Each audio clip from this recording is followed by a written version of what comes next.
श्री स्वामी समर्थ. नमस्कार स्वामी भक्तांनो. स्वामी भक्तांनो, आज आम्ही असा एक मंत्र सांगणार आहे. हा मंत्र तुम्ही दररोज 108 वेळा ऐकला तर किंवा त्यापेक्षा अधिक ऐकला तरी तुमच्या सर्व इच्छा पूर्ण होतील. भक्तांनो, आज प्रत्येक जण अनेक समस्यांना सामोरे जात आहे.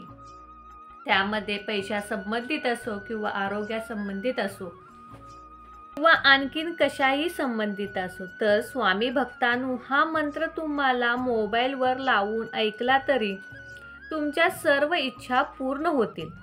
कारण स्वामींचा हा खूप प्रभावी मंत्र आहे. या मंत्राचा जर दररोज सकाळी संध्याकाळी नामस्मरण केले तरी तुमच्या इच्छा स्वामी माऊली पूर्ण करतील व तुम्हाला स्वामींची प्रचिती येईल. व तुम्ही दररोज या मंत्राचा जप 11 वेळा 11 माळी केला तर स्वामींची सदैव कृपा तुमच्यावर राहील, तुमच्या घरावरती राहील व तुमच्या घरातील गरिबी दरिद्री जाऊन घरात सुख समृद्धी पैसा येण्यास सुरुवात होईल. इतका प्रभावी हा मंत्र आहे स्वामी भक्तांनो. त्यामुळे आज हा मंत्र काहीही करून शेवटपर्यंत ऐकाच आणि भविष्यातही स्वामींचे असेच प्रभावी मंत्र ऐकण्यासाठी आजच आमच्या चॅनेलला सबस्क्राईब करा व कमेंटमध्ये श्री स्वामी समर्थ आवर्जून लिहा. चला तर मग स्वामी भक्तांनो, स्वामींच्या या अद्भुत मंत्राचे नामस्मरण करूया. ओम नमो देवादिदेवाय श्री स्वामी समर्थाय नमः. ओम नमो देवादिदेवाय श्री स्वामी समर्थाय नमः. ओम नमो देवादिदेवाय श्री स्वामी समर्थाय नमः. ओम नमो देवादिदेवाय श्री स्वामी समर्थाय नमः. ओम नमो देवादिदेवाय श्री स्वामी समर्थाय नमः. ओम नमो देवादिदेवाय श्री स्वामी समर्थाय नमः. ओम नमो देवादिदेवाय श्री स्वामी समर्थाय नमः. ओम नमो देवादिदेवाय श्री स्वामी समर्थाय नमः. ओम नमो देवादिदेवाय श्री स्वामी समर्थाय नमः. ओम नमो देवादिदेवाय श्री स्वामी समर्थाय नमः. ओम नमो देवादिदेवाय श्री स्वामी समर्थाय नमः. ओम नमो देवादिदेवाय श्री स्वामी समर्थाय नमः. ओम नमो देवादिदेवाय श्री स्वामी समर्थाय नमः. ओम नमो देवादिदेवाय श्री स्वामी समर्थाय नमः. ओम नमो देवादिदेवाय श्री स्वामी समर्थाय नमः. ओम नमो देवादिदेवाय श्री स्वामी समर्थाय नमः. ओम नमो देवादिदेवाय श्री स्वामी समर्थाय नमः. ओम नमो देवादिदेवाय श्री स्वामी समर्थाय नमः. ओम नमो देवादिदेवाय श्री स्वामी समर्थाय नमः. ओम नमो देवादिदेवाय श्री स्वामी समर्थाय नमः.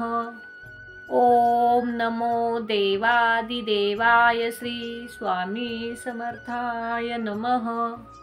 ओम नमो देवादिदेवाय श्री स्वामी समर्थाय नमः. ओम नमो देवादिदेवाय श्री स्वामी समर्थाय नमः. ओम नमो देवादिदेवाय श्री स्वामी समर्थाय नमः.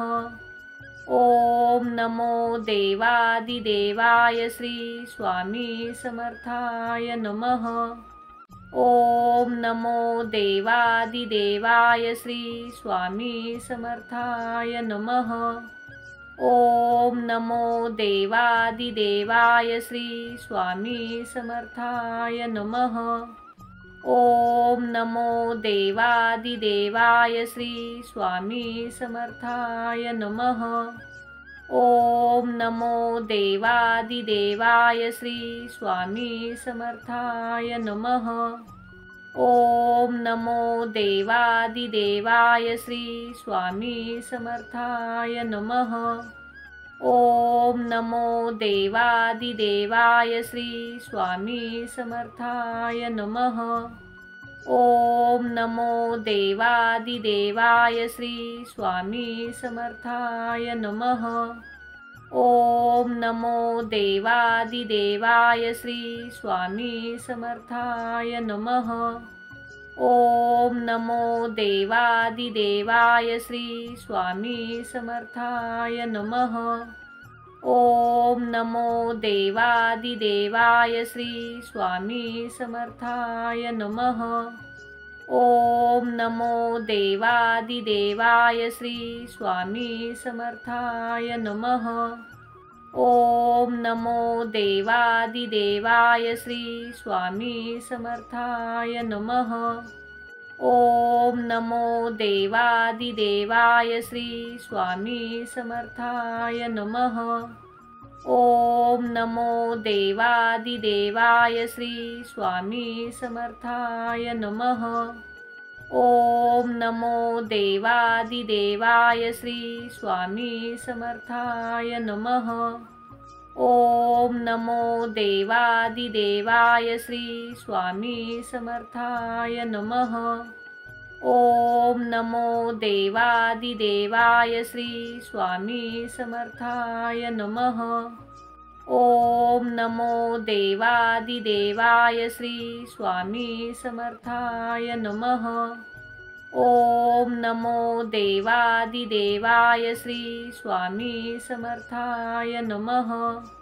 ओम नमो देवादिदेवाय श्री स्वामी समर्थाय नमः। ओम नमो देवादिदेवाय श्री स्वामी समर्थाय नमः।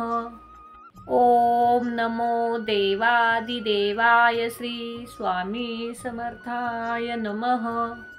ओम नमो देवादिदेवाय श्री स्वामी समर्थाय नमः। ओम नमो देवादिदेवाय श्री स्वामी समर्थाय नमः। ओम नमो देवादिदेवाय श्री स्वामी समर्थाय नमः। ओम नमो देवादिदेवाय श्री स्वामी समर्थाय नमः। ओम नमो देवादिदेवाय श्री स्वामी समर्थाय नमः। ओम नमो देवादिदेवाय श्री स्वामी समर्थाय नमः। ओम नमो देवादिदेवाय श्री स्वामी समर्थाय नमः। ओम नमो देवादिदेवाय श्री स्वामी समर्थाय नमः। ओम नमो देवादिदेवाय श्री स्वामी समर्थाय नमः। ओम नमो देवादिदेवाय श्री स्वामी समर्थाय नमः। ओम नमो देवादिदेवाय श्री स्वामी समर्थाय नमः। ओम नमो देवादिदेवाय श्री स्वामी समर्थाय नमः। ओम नमो देवादिदेवाय श्री स्वामी समर्थाय नमः। ओम नमो देवादिदेवाय श्री स्वामी समर्थाय नमः। ओम नमो देवादिदेवाय श्री स्वामी समर्थाय नमः। ओम नमो देवादिदेवाय श्री स्वामी समर्थाय नमः। ओम नमो देवादिदेवाय श्री स्वामी समर्थाय नमः। ओम नमो देवादिदेवाय श्री स्वामी समर्थाय नमः। ओम नमो देवादिदेवाय श्री स्वामी समर्थाय नमः। ओम नमो देवादिदेवाय श्री स्वामी समर्थाय नमः।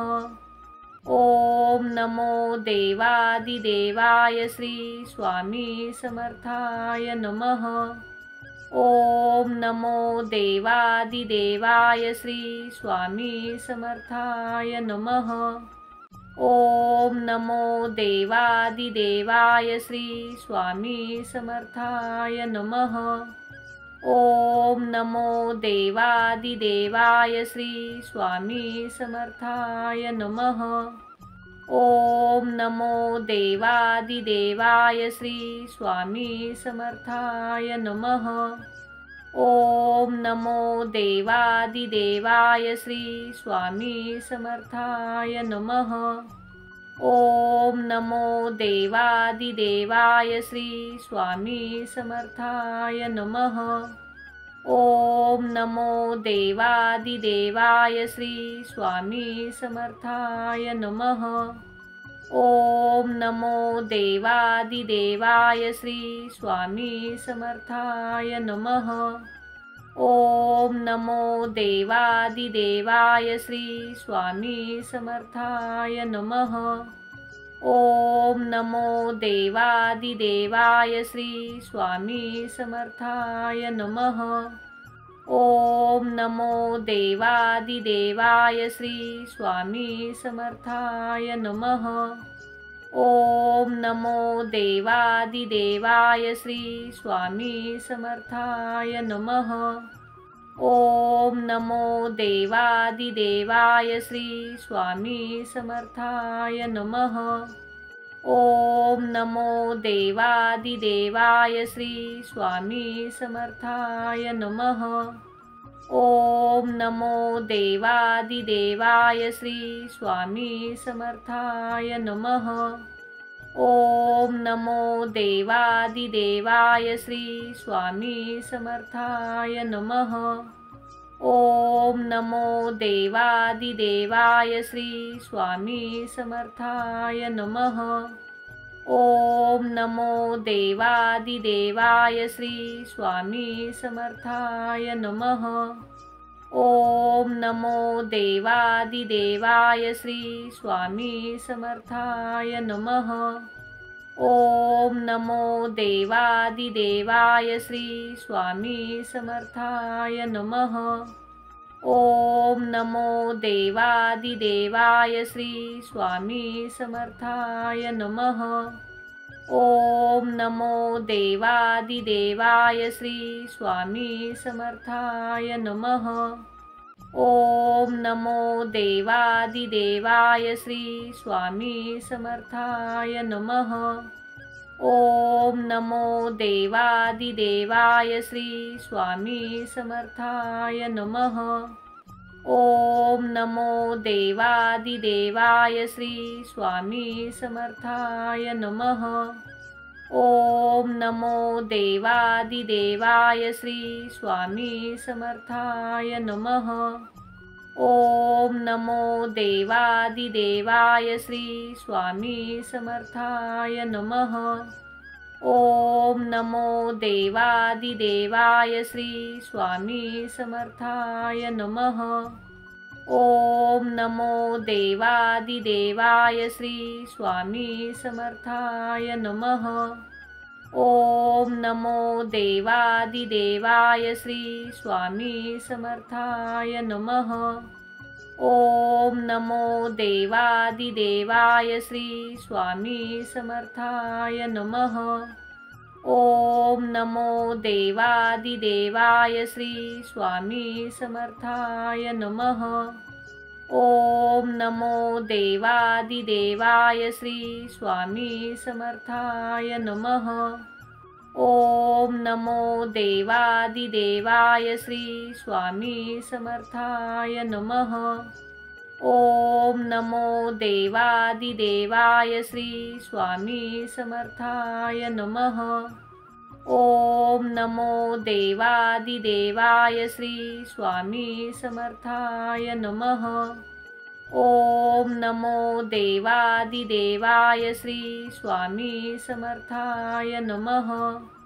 ओम नमो देवादिदेवाय श्री स्वामी समर्थाय नमः। ओम नमो देवादिदेवाय श्री स्वामी समर्थाय नमः। ओम नमो देवादिदेवाय श्री स्वामी समर्थाय नमः।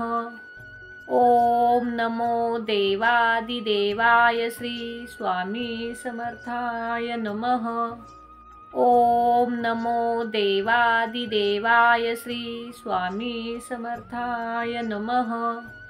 ओम नमो देवादिदेवाय श्री स्वामी समर्थाय नमः। ओम नमो देवादिदेवाय श्री स्वामी समर्थाय नमः। ओम नमो देवादिदेवाय श्री स्वामी समर्थाय नमः। ओम नमो देवादिदेवाय श्री स्वामी समर्थाय नमः।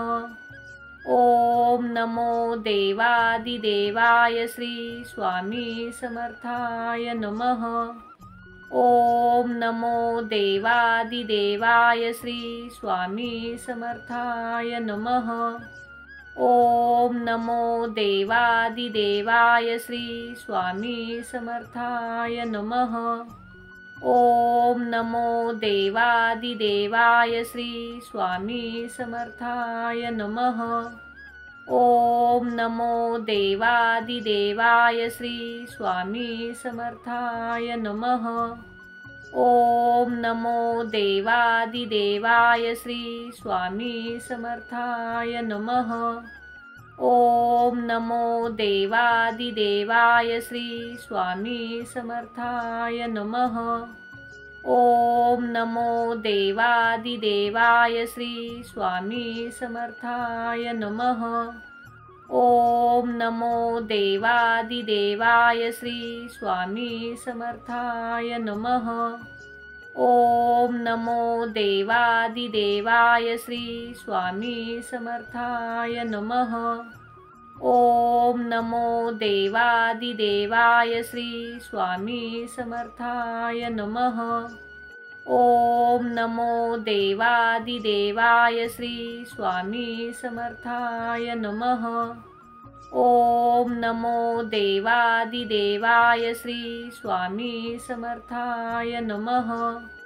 ओम नमो देवादिदेवाय श्री स्वामी समर्थाय नमः। ओम नमो देवादिदेवाय श्री स्वामी समर्थाय नमः। ओम नमो देवादिदेवाय श्री स्वामी समर्थाय नमः। ओम नमो देवादिदेवाय श्री स्वामी समर्थाय नमः। ओम नमो देवादिदेवाय श्री स्वामी समर्थाय नमः। ओम नमो देवादिदेवाय श्री स्वामी समर्थाय नमः।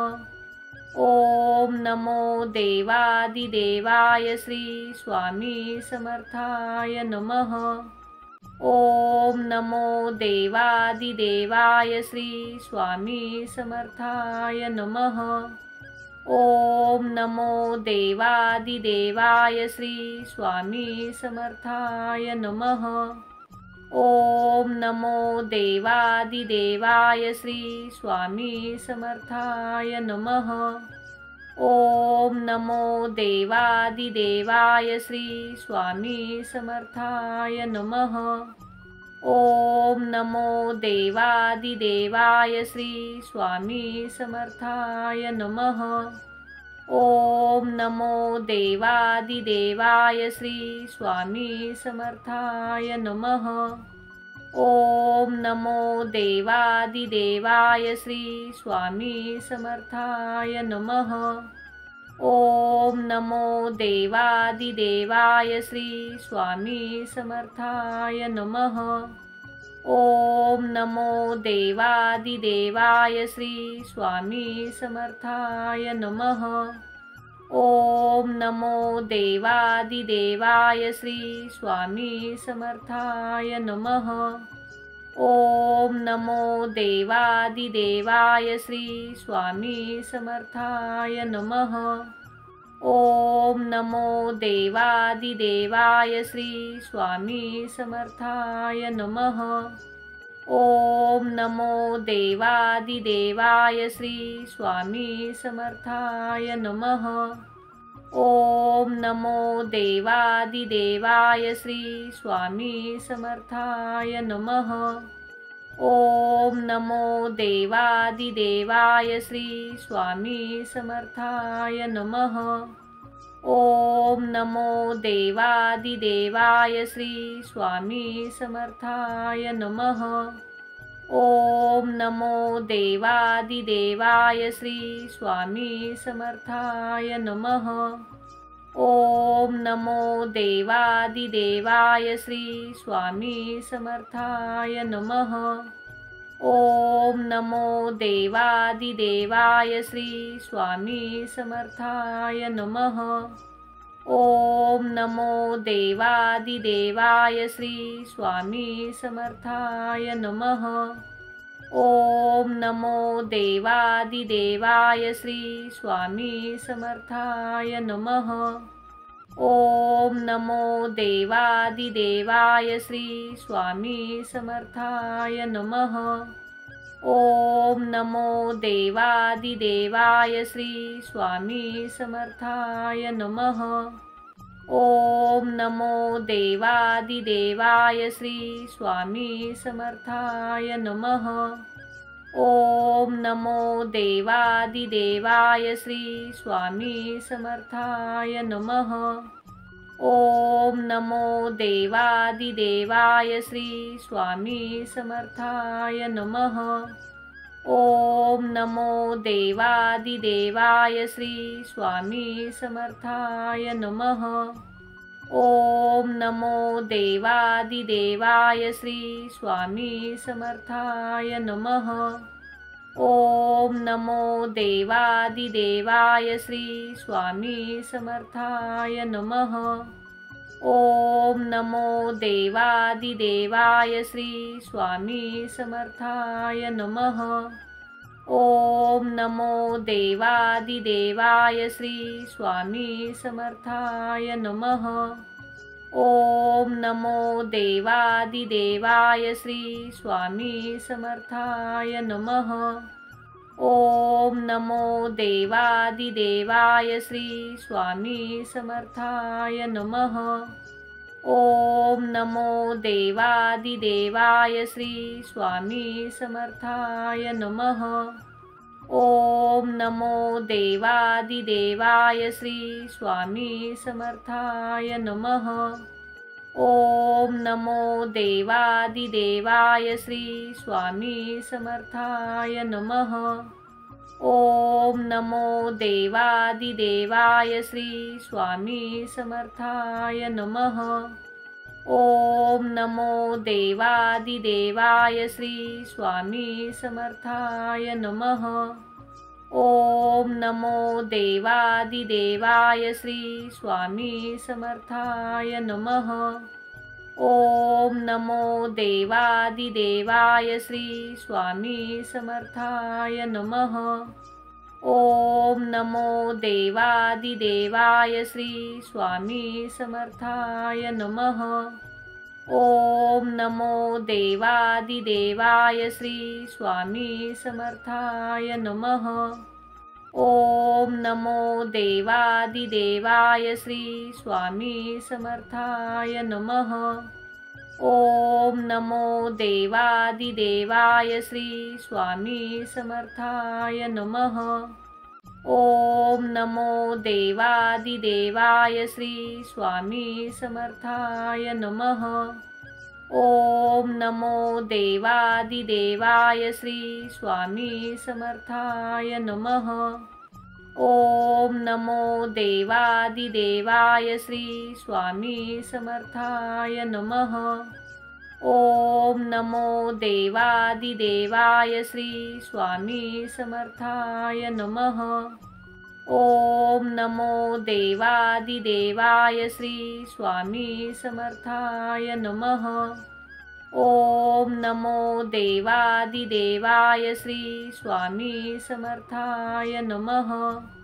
ओम नमो देवादिदेवाय श्री स्वामी समर्थाय नमः। ओम नमो देवादिदेवाय श्री स्वामी समर्थाय नमः। ओम नमो देवादिदेवाय श्री स्वामी समर्थाय नमः। ओम